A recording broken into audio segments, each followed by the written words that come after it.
Hey everyone, and welcome to the 5th Colossal Kickoff character breakdown. Today we'll be looking at the final monster in the game, the Sphinx, the commander of the mummy army. In case you missed it, Colossal Kickoff is launching in early access on May 16th. Make sure you wishlist the game and join the Discord for all the latest updates. The Sphinx's abilities center around his army of mummies, computer-controlled servants that he can amass and command. The Sphinx has very poor mobility and only possesses a basic swipe attack on the right trigger for pressuring on its own, so focusing on managing your mummies is essential.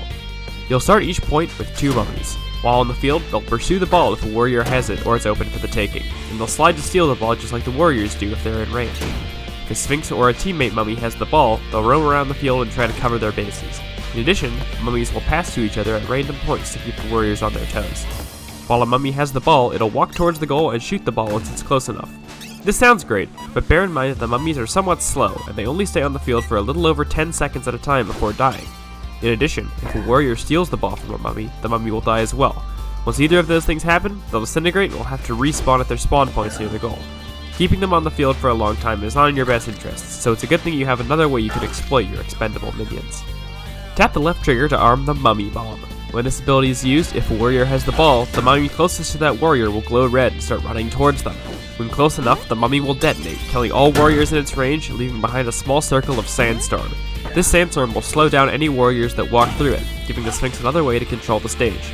Just like any other way that mummies can die, they'll respawn again after a short time, so if your mummies have been on the field for a while and are about to disintegrate, you might as well catch them in for some firepower. Having 2 mummies is great, but if you want to really turn the tide of a match, you can try growing your army. Press the left bumper to activate the Pharaoh's Curse. This small, slow-moving projectile is a real skill shot to hit, but there's an immense reward for doing so. On impact, a warrior's controls will be immediately reversed, causing some real chaos on the field as they scramble to try and help their teammates. They won't need to struggle for long though. After a few seconds, the cursed warrior will explode and a new mummy will be born. Once this new mummy is on the field, it'll stick around for the rest of the point, with the same lifespan rules as the 2 mummies the Sphinx starts the game with. Even 1 extra mummy can turn the tide of a match significantly, so make sure you're using this ability and trying to land it whenever you can. Aside from its basic attack, the Sphinx's other close-range ability is its passive, the Sandstorm. Similarly to the residue left after a mummy bomb, any warriors trapped in this range will have their movement noticeably slowed. Unlike the mummy bomb storms though, this sandstorm around the Sphinx will slowly grow over the course of the match when mummies are born or die, and only resets when a point is scored. Use it to keep the warriors under your heel while your mummies carry the ball to the goal. As the warriors, when playing against the Sphinx, keep your guard up and remember the ways you have to disrupt the Sphinx's game plan. Be proactive about killing mummies by stealing the ball, and if you can't fully get out of the way of a Pharaoh's Curse, remember that your slide and juke moves can give you brief invulnerability. When charging your super kick meter by passing, be mindful of where the mummies could move to block your shots. Once it's charged though, the super kick is a great way to blow past a mummy horde that might normally be blocking your shots.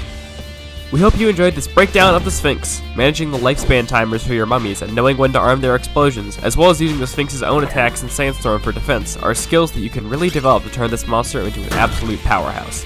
If you're looking forward to playing the Sphinx, leave a like and comment on this video and make sure to wishlist Colossal Kickoff so it'll be ready for its launch on May 16th. Make sure to subscribe, join the Discord, and follow us on social media so you don't miss all of the latest updates. Thanks!